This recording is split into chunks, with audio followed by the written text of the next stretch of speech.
All right, got it. Okay, continue.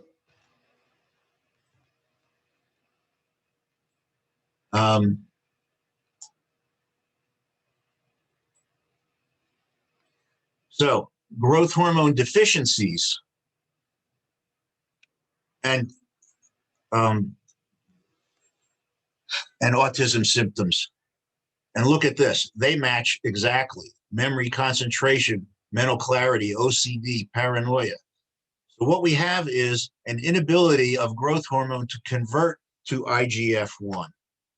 Let's look at growth hormone just briefly so we get that idea. Growth hormone is 191 amino acids linked in a specific manner in a particular order. I liken it to Legos. Let's say you get a box of Legos and you can make it into a car or you can make it into a windmill. You can snap it together to get an exact fit. And that's what growth hormone is. In its physiology, it has two pathways to be produced.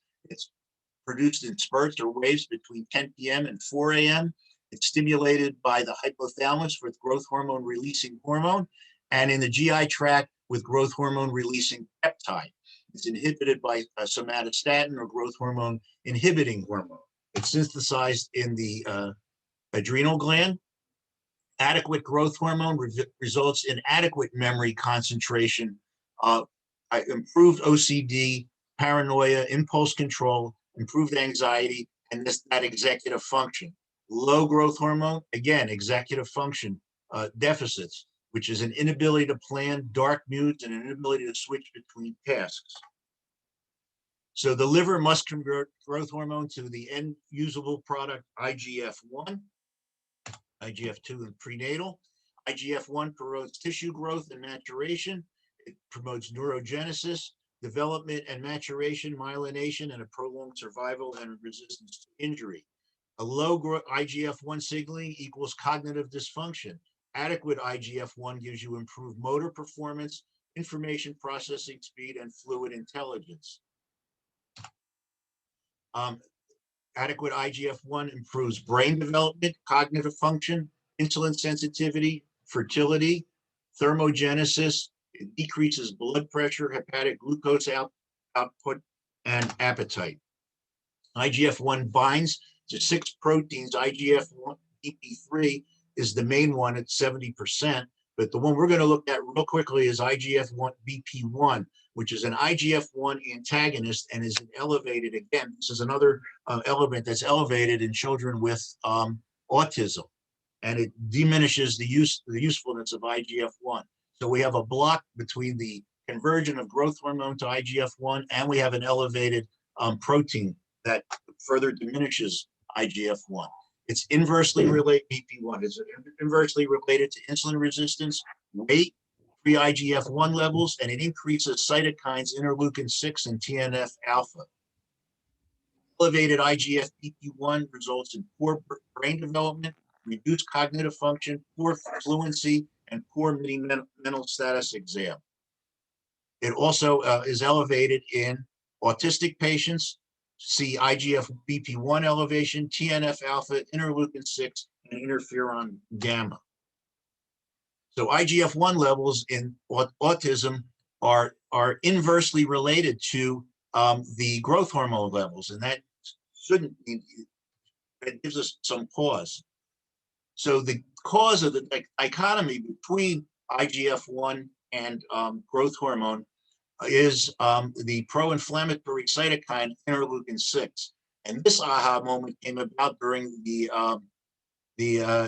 recent COVID outbreak. So back in March and April of 2020, our esteemed governor in our state banned the use of hydroxychloroquine for use. And gave a whole bunch of reasons why. Most of them were patently ridiculous. But we learned that the reason that hydroxychloroquine was picked out as a possible useful agent was that it was anti-interleukin-6 and interleukin-1B, which the COVID virus seemed to overproduce. We'd have learned a lot more since then. But this got me to thinking, and what we found is that growth hormone rises in the presence of interleukin-6, and growth hormone produces interleukin 6, but it fails to convert to IGF-1. So what we see is increased growth hormone in these children, increased interleukin 6 in these children, but a decrease in IGF-1. And so the dichotomy between growth hormone and its end user product is the fact that we have elevated interleukin 6 and also a TNF alpha in the cerebrospinal fluid and neural milieu for these autistic children. This is kind of just a explanation of the whole thing. Here's our maternal and immune activation due to infections or neuroinflammation, our cytokine storms, interleukin 6, TNF alpha, interferon gamma. Hypothalamus and cerebrum will actually enlarge. Increased growth hormone due to an increased interleukin 6 blocks growth hormone. IGF-1 transport protein binds IGF-1. The cerebellum is high in Igf-1. Cerebellum produces GABA, which is the calming neurotransmitter. And we find a decrease in GABA in these autistic children also. Low GABA results in repetitive behavior, language delay, social withdrawal, hypersensitivity, namely autistic behavior. So our charge then, and this is a schematic of the whole thing. Now, here is our big-headed kid, elevated growth hormone, elevated interleukin 6, diminished IGF-1, elevated Igf-1, the protein, cerebellar damage, low GABA, and that's our end result is our symptoms of autism. Our charge now is to correct this. Elevated IGF-1, it decreases interleukin 6, will decrease our neuroinflammation. This is just for your reference. These are, I found the normal labs in case anyone is going to be doing this kind of work. You don't have to go run it down. Send me an email. I'll send you these slides. And these are the normal and optimal lab values. We talked earlier. The first doctor today talked about optimal lab values. I wholeheartedly agree. And so here are our remedies. And so we're going to have in the medical doctor world, IGF-1, intranasal insulin, low-dose naltrexone, Diaglizone, which is Actos. We'll talk about that. Statins, Verapamil, and this is interleukin 6 antagonist as a biologic. In the supplement world, we have fish oils, green tea extract, vitamin C, N-acetylcysteine, Quercetin, lutein, and rutin actually come as a single. You can get this as a single agent called Neuroprotect, zinc, and vitamin D. These are our remedies to boost IGF-1 and to decrease interleukin 6. And that's what we're showing here. Next few slides are specifics for each one of these. IGF-1 improves social withdrawal, language delay, repetitive behaviors, hypersensitivity, intranasal insulin, and here are the doses. Is similar effects to IGF-1, improves gross and fine motor activity. Low-dose naltrexone, which we use for many different reasons, 1 milligram per kilogram. We can make it into a liquid. We can make it into a cream, or a sublingual pill. We use it as young as age 5, and this is for self-injurious behavior, hyperactivity, communications deficits, social withdrawal, stereotype behaviors, attention deficits, and eye contact. Diaglizone or Actos is a diabetic agent, and it also is an interleukin 6 inhibition. It's one of the reasons I love studying these issues is we get to find ways to repurpose other medical doctor drugs for reasons that are quote unquote off label but work quite nicely. Here's the dose. We usually start at 7.5 milligrams and increase to 15, which is a low dose compared to the diabetic doses. It improves irritability, lethargy, stereotypy, and hyperactivity. This is the statins. believe it or not, we can use. It's actually FDA approved as low as age 9, I believe, in the U.S. And they have anti-inflammatory cytokine inhibition, and they reduce cerebellar neuroinflammation. I don't use these very much. We would use the lipophilic ones, which is simvastatin, atorvastatin, and lovastatin, and they improve irritability, hyperactivity, and they are neuroprotective. Verapamil is a high blood pressure drug, and this is another one. It's a mast cell stabilizer.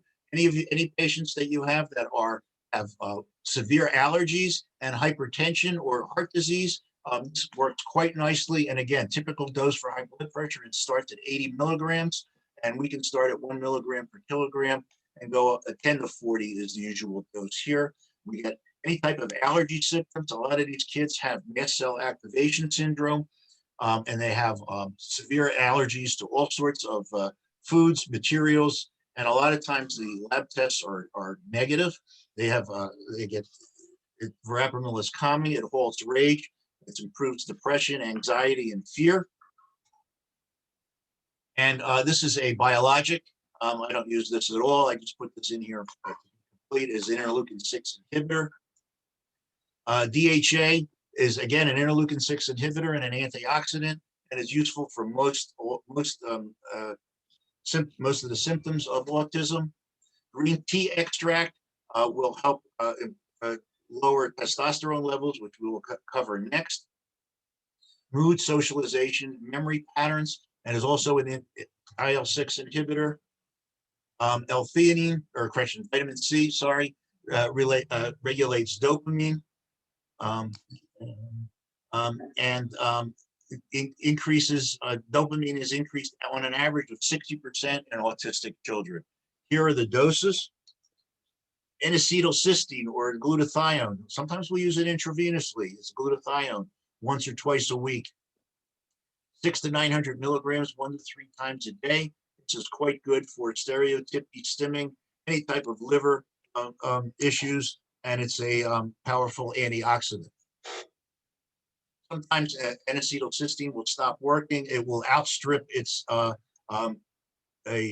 methionine cycle precursors, and we will get an elevation in homocysteine. So we need to look at methylated B6, B12 folic acid. Also selenium can be depleted. Prolonged use of glutathione or N-acetylcysteine. Selenium is diminished in autistic patients from 18 to 45% versus control. And remember, selenium is necessary for thyroid function. And so thyroid function is low in these children also. And so you can see that the intertwining of these issues. Molybdenum is a cofactor, and it shifts from sulfites to sulfates. We see allergic reactions, respiratory difficulties, skin lesions, headaches, visual disturbances, and the fix here actually is an Epsom salt bath, and that actually works quite nicely. A couple of times a week, we'll actually take care of this in these autistic children and also in adults. This is just to let you know that, for acetaminophen, it depletes glutathione, and that's the treatment in the emergency room, and acetaminophen toxicity, and we really shouldn't be using that in the ASD population. Quercetin is a mast cell stabilizer and a GI stabilizer. It's an antiviral, anti-inflammatory. It's quite good for allergic reactions.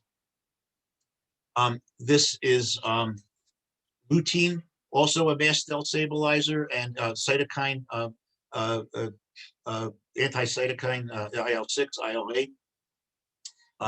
It's neuroprotective, restores speech, and improves social interaction. And rutinine is a mast cell stabilizer and interleukin-6 inhibitor. And there is a product that we use quite often that has all three: quercetin, lutein, and luteolin and rutin. And they come in these doses, and it comes in a capsule. It should be 1 capsule per 10 milligram patient.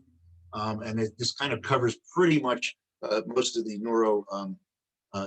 inflammatory issues. Curcumin is an interleukin-6 inhibitor. You need to formulate it with bioprine or pepper.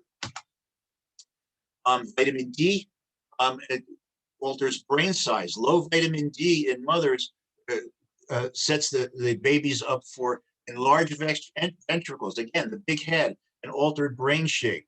IGF-1 levels and vitamin D levels are directly related. Remember, we have low IGF-1 levels, low vitamin D, big head. And the dose is 150 to 300 international units, up to 5,000 in adults. And what we do is we measure 25 hydroxy vitamin D for every 1,000 units. It should be increased. It should increase 8 nanograms per milliliter. Our optimal level is 50 to 80 nanograms per milliliter. That's our optimal level. Here is just a color wheel of some other IGF-1 boosters. Again, if you send me, or I can send to Dr. Sheikh my slides, and you can have these. More than welcome to. This is just a recap of everything. The other, and this graph is now the opposite. So I gave you a whole bunch of remedies for for these symptoms. Here are the symptoms. Here are the symptoms. Language. Here are the remedies. So we can put this right by your desk and know what to look for. This is a summary of the hormones changes in autism. They're elevated versus non-autistic children. The elevated ones are growth hormone, testosterone, androstenedione, which is a precursor of testosterone, dihydrotestosterone, progesterone, cortisol in high-functioning autistic children, but it's low in low-functioning autistic children. Pregnenolone, prolactin, insulin, and DHEA. The low hormones are thyroid. We discussed that. We discussed selenium there. Estrogen postnatally, IGF-1, oxytocin, melatonin, and vitamin D. We go into testosterone next, and I'm going to cover that because that's the second most important hormone, and then I'll take some questions because my time is nearly up. So high testosterone levels are seen in autistic children. It causes disruptive behavior, poor impulse control, acne in females, polycystic ovaries, and hirsutism and aggression. There was a theory of extreme male brain. In autistic children, males to females is 4 to 1, and in high functioning, which we call Asperger's syndrome, the male to female ratio was 10 to 1. The male, quote unquote, male characteristic was systemization. They need rules and order, and female characteristics are sort of empathy, flexibility, and nuance. And these things are missing in autistic children, both boys and girls. Extreme male behavior results in yelling, crying, laughing for no apparent reason. Disruptive and aggressive behavior, including breaking things, hitting others, causing self-harm to oneself.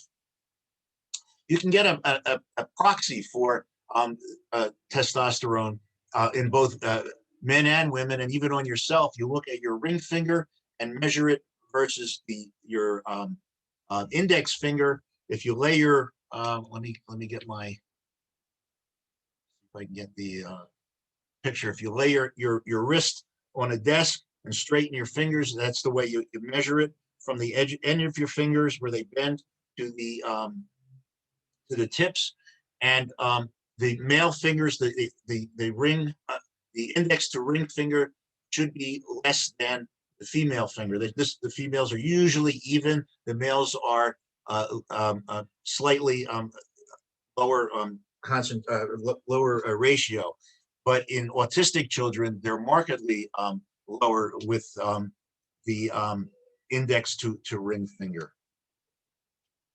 Testosterone prenatal androgen levels are inversely related to social and language skills. There should be eye contact normally at 12 months, vocabulary size at 18 to 24 months, social skills at 48 months, and empathy at 6 to 9 years old.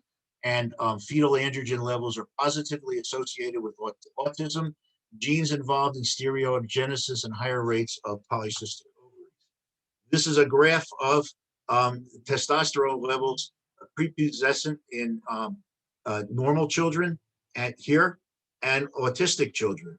And on average, the autistic children have 256% of the testosterone, total testosterone levels versus non-autistic children. Wyatt's was 10 years old. We did get his testosterone measures leveled. His total testosterone level was 470. It should have been about 25. And he had leg hair and pubic hair. And yeah, he was interested in his personal parts at age 10. Also, elevated testosterone levels result in elevated interleukin-6, especially in damaged cells. In autism prepubescent, the testosterone levels are markedly elevated. Post-pubescent, they're on par with non-autistic children, and the FSH levels, by the way, are low. Here are the remedies for excess testosterone and medications. There are gonadotropal inhibiting medications. I've left them out. There was a clinic in Maryland that was giving kids these Lupron and these injections. The state shut them down. They were calling them premature, precocious puberty, and I wouldn't want to be involved with that. I rarely use the medications unless spironolactone, unless they have extreme side effects from high testosterone. Metformin we use in very low doses. I rarely use that, but we do like resveratrol, and here are the symptoms that it will improve. Saw palmetto used in older kids over age 10 or 11. Chasteberry and black cohosh we'll use for mood issues. White peony for that executive function that we talked about. And spearmint tea is terrific for all sorts of high testosterone issues. It's also great for polycystic ovaries and even men who have high testosterone levels. 100 milligrams of spearmint tea a day for about 4 weeks should decrease the testosterone levels on average about 22%. If you use, and I'm going to use a brand name, I know we're not supposed to, if you use Lipton tea, which you can get in any supermarket in the US, 1.5 tea bags is in 8 ounces of water is 100 milligrams of spearmint tea. Deglycerinated licorice we can use also. We use this for upper GI issues and the digestive issues, and it's excellent for anxiety, irritability, and hirsutism. Don't use it in high blood pressure. Omega-3 fatty acids and N-acetylcysteine, again, will also help with excess androgens. Here are the symptoms and the remedies in reverse order, like we did for growth hormone. I then go into we have, and I'll send you these slides. This is just specifics for each of the remedies here. And the other hormones, I really, is part of, I have about 5 minutes, so I'd like to take some questions and any comments. And I thank Dr. Jake and the Global Guild and everybody here. Is there anybody, any questions, any comments, any tomatoes yes, being thrown? Christina from New Zealand, can you hear me? Barely. Okay, can you hear me now? Is it any better? That's better. Okay, loved your talk. I do a lot of work with autistic children. My question is around the vitamin D. It's usually always low, and as you've pointed out in your wonderful talk, do you replace that with supplements, or do you just do a lot more outdoor activity, or how do you replace the vitamin D levels? Well, where we are here, there is a lot of outdoor activity and there's a lot of sun, but the average vitamin D, 25 hydroxy vitamin D level here is, without supplement, it's 25 to 35. And our goal is we usually shoot for the midpoint of about 65. That's nanograms per milliliter in the US. Yeah.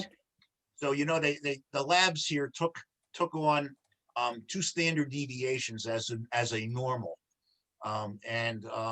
Those are, as you know, wide ranges. It's 95.4%. So most of the labs here will tell us that 30 to 100 is quote unquote normal. Well, 32 would be normal, 92 would be normal. That's just not going to cut it for us. So what we do is we're going to find an optimal range. So we'll find the midpoint. So we'll take the 30 and 100 and add it together is 130. Divide by 2 is 65. Then we're going to take one standard deviation, which is 68.1%, divide that in half, and that gives us 34% on either side of our 65. That gives us an optimal level of 50 to 80 nanograms per milliliter. For every 1,000 units, vitamin D3 daily, it should increase. It takes about anywhere from 2 to 3 months. You should be able to increase your patient's vitamin D level if you use a very good quality vitamin D, not a low quality one, by about 8 nanograms per milliliter. So if we get a blood level, say, of 35, which is normal but not optimal, and we give them 2,000 units, that'll only get us to that'll get us 2 times 8 is 16. That'll get us to 51. That's kind of the bottom of where we want to go. If we give them 4,000 units, 4 times 8 is 32, and 35. That'll get us to 67, and that's pretty much dead center. We still get a little bit of winter here, not too bad. I might even go to 5,000 units. You don't want to go too high too. Too much vitamin D is, there's some issues with that. And if I had time, yes, I understand that. My vitamin D horror story I have, but we don't really have time for that. Maybe at another time. That answer your question? It does. Thank you very much. One of the things I often struggle with here, the levels here in New Zealand are a bit different from America, but I think the average levels here is something between 50 and 80. But for optimum health here, we need to be having a vitamin D levels around about 100. So when you go to the doctor and they say, oh, you've got a vitamin D level of 50 or whatever, they say, or 60, they go, oh, it's within normal range. But the thing is, it may be within normal range, but if you want to have optimum health, or if you have a chronic condition, or if you have some other kind of signs and symptoms, you need a higher vitamin D in your system to help to combat that and to stay well. So over here, like at the moment, I go to a holistic doctor because I suffer with secondary hyperparathyroidism. And when I initially got that, my vitamin D level was like 30, was so low, it was hardly even readable. He said to me, I'm really happy if your vitamin D level is at 120, and the average here is between, as I said, I think it's about 85, up to about 85. But he says, no, if it's 100 or 120, it's really, really good, because you're older now, you're needing to look after your bones. I'm 60, so it's all about the bone health and everything else. So vitamin D is the new vitamin C of this generation, I feel. Right. So where I came from originally was Northeast Pennsylvania, which was cold country. And as you know, cold country is damp, wet, and cold for 9 months out of the year, and then damp, wet, and hot for another 3 months, and no sun. So by this time of year, back home, our patients would have vitamin D levels of 4 and 6. We got 12. That was actually pretty good. Still very low. That was after we started measuring vitamin D levels. I'm old enough to have been in school when they said, "Oh, don't ever give anybody vitamin D. You're going to kill them." And we never even measured vitamin D levels. Now I've measured it on everybody, but back then we didn't measure it on anybody. So so yes, we find vitamin D is quite useful for quite a number of entities. And these kids, that when they come in, they're usually nutritionally deficient in. Yeah, I get that. Thank you very much for sharing. As I said, I missed the first part of your talk, but the second part that I actually got to hear was amazing. I'm going to go back on the YouTube and listen to it all over again. Thank you very much. Thank you. Anybody else have any questions? Comments? How am I doing on time, Dr. Hey, you want to hear my vitamin D horror story? Just I don't know if you do or not. So this was actually a real patient of mine in 1991. This was before anybody ever measured. You remember back in the dark ages? I see a few people here with this color hair. we didn't measure vitamin D levels. Nobody, that we were told that vitamin D is a poison. It's never, never bother with it. Never give it to anybody. I had a patient who was 44 years old. He was not in great shape. He had already had 2 heart bypasses. He was on a transplant list. They had both failed. He was a diabetic. He had a half a foot. His blood sugar on a good day was 240. And one night in the middle of the winter, it was freezing cold and it was a nice storm. He was brought in by the ER having seizures, and this was new. And we couldn't wake him up. We gave him everything we could, maximum doses of every anti-seizure medication you could think of, and nothing happened. The only thing that was abnormal on him was his calcium was about 15. And so those of you know that calcium of 15 is a brain tumor until we rule out otherwise. Well, he had no brain tumor. And we couldn't figure out what to do with him. We wanted to send him to a big regional medical center down in Philadelphia, but the weather was bad. And I called his wife to tell him, well, we didn't really know. And we had the neurologists in there and the neurosurgeons and the endocrine people. Nobody could figure out where these seizures were coming from. So I need to give you 2 pieces of information and the story will make sense. One, Sam's Club, if you know what that is, like a big warehouse club, had opened in our town about a year before. You can buy 14 rolls of paper towels for $6. Number 2, it was a rather homogenous Eastern European ethnic community, which wasn't where we had moved there. But when our kids were born and grew up and they brought their friends over, one of the sort of customs was mom put a candy dish at the stairway to go up and down the stairs. And every house there, even though it was coal country, had a basement. So every house was a 3-story house. So in the basement, on the first floor and the second floor, there was a candy dish. Mom would put little candies in, and your reward for going up and down the stairs was a scoop of candy.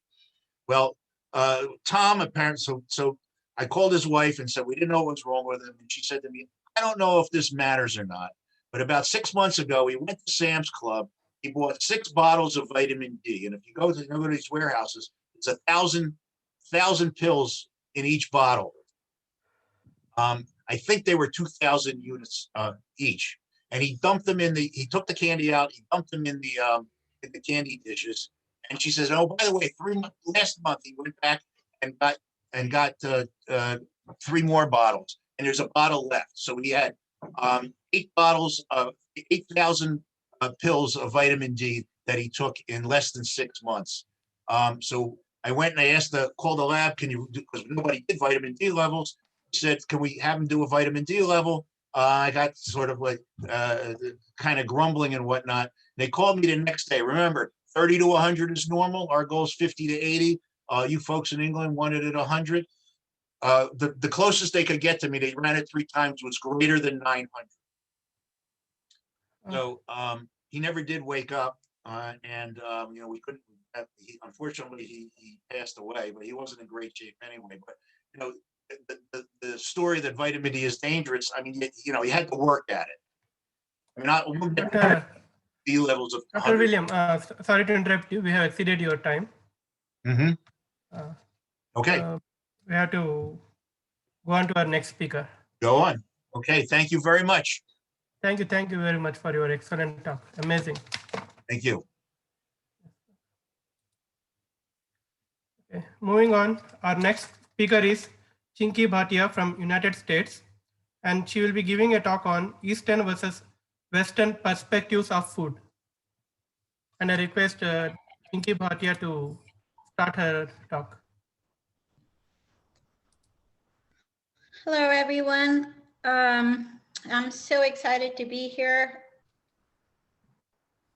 I'm so excited to be here. Thank you for the opportunity. So today my topic is on Eastern versus Western perspective on food. I'm now going to share my slides.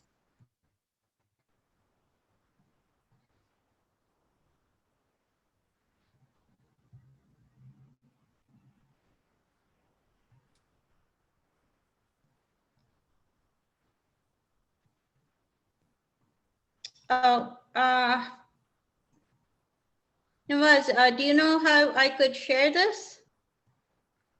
We are already sharing it, I think. Oh, but I can't see it. One second. You just have to remove this, share with people. Okay.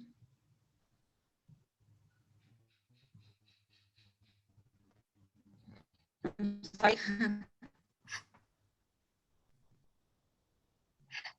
We are already viewing your screen.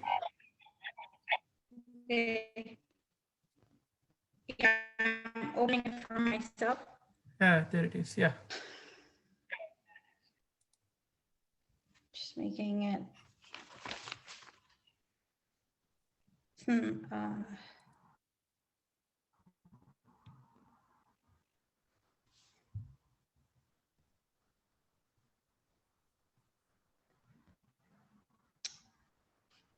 All right, so here goes. So food is by far my most favorite topic. Who doesn't like food, right? So for some, food is just about sustenance, but for others, it's an integral part of their being. It's about bonding, cultural experience, and family. Because food is so personal and so culturally and spiritually tied, different people have different habits and beliefs around food. Moreover, food is related to their physical and mental well-being, to our longevity, and to our vitality. And because of this, food has become an industry in itself. So every few months, you have like different weight loss companies and industries churning out diets in the name of achieving optimal health. Also, there is an enormous amount of debate on what constitutes a healthy diet. So in today's society, what I've noticed is that food is seen from different perspectives: taste, cost, aesthetics, and nutrition. Marketeers also frequently style food to look very pretty, and many people, unfortunately, associate pretty food with being more nutritious or more healthy. But we all know that aesthetics don't always equal nutrition. So being of Indian origin and having grown up in and studied in many countries around the world, I noticed pretty much three ways of looking at food. The first is the traditional approach, where the diet is based on one's dosha or one's constitution, for example, in Ayurveda. The second is the holistic method, where diet plans are designed on one's entire well-being, physical and mental. And the third is the Western world way, where unfortunately food has been replaced by metrics or nutrients. So it's broken down into carbs, proteins, and fats, and is based on height, weight, waist circumference. And recently there has been a term coined for this, which is nutritionism. Also, we've noticed that this nutritionism has started to creep in other countries, including Asian countries. So Michael Pollan, famous author, food author, professor, has written and expressed a lot of discontent on nutritionism. In his work, he has widely shared two unexamined assumptions on nutritionism. The first one is that the key to understanding food is the nutrient. But nutrients are invisible, unlike food. So it depends. So now things are dependent on scientists and journalists and the food industries or weight loss industries to tell us what's healthy. The second unexamined assumption is that the whole point of eating is just to maintain and promote health. And a lot of time, the famous quote by Hippocrates, "Let food be thy medicine," is used to support this notion. But I could rightly point out that this premise is not supported by many cultures around the world. Yes, they do eat to achieve good health, but they also eat for pleasure, for socializing, for bonding, and for family time. And guess what? These cultures are not less healthy. Rather, they are more healthy despite eating all the unhealthful ingredients. So this gives rise to the question, is nutritionism actually good for you? Or is the traditional philosophy of not counting calories or nutrients better? So very often we've noticed that our grandparents or great-grandparents had led much healthier lives with better quality of skin, hair, nails, despite eating whatever they wanted. I personally saw my grandmother very active. I never really saw her opening and eating from packages or never counting calories and using expressions like "I'm stuffed." I mean, in fact, she never really lived by the equation calories in equals calories out or was on a calorie deficit diet. She always encouraged me to follow the same, but I was ignorant. And me with my raging hormones, I practically almost dismissed her advice until the effects of the standard American diet started to creep on me and also the effects of the stressful life I was leading. So even though my grandma never really followed the equation, she did live by certain principles to practice a healthy lifestyle. And she tried to pass these principles to me through the oral traditions of Sampradaya. So Sampradaya means practices that are passed from one generation to the next, where they get reviewed, redefined, and further passed down to successive generations. Sampradaya in food encourages a holistic approach to life, and it helps you return to your core, which is pretty much bliss and happiness with good health. So let's take a look at these hidden secrets of Indian food wisdom and see if we could inculcate them in our lives to lead not just a healthier life, but also a happier one. So the first principle is know when to stop eating. Second, think prana and not calories about food. Third, we should stay calm, give time and eat. Fourth, we should listen to our inner mind or brain. And fifth is my philosophy, which is to integrate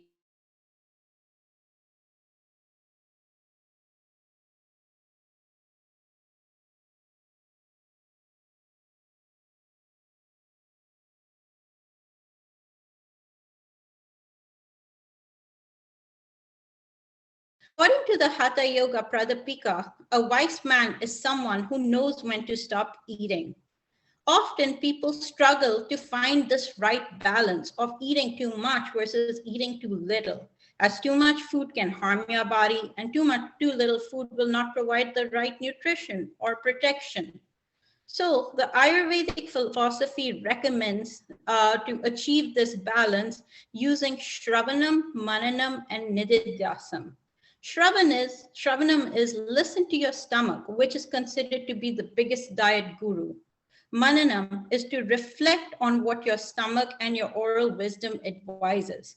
Nididhyasam is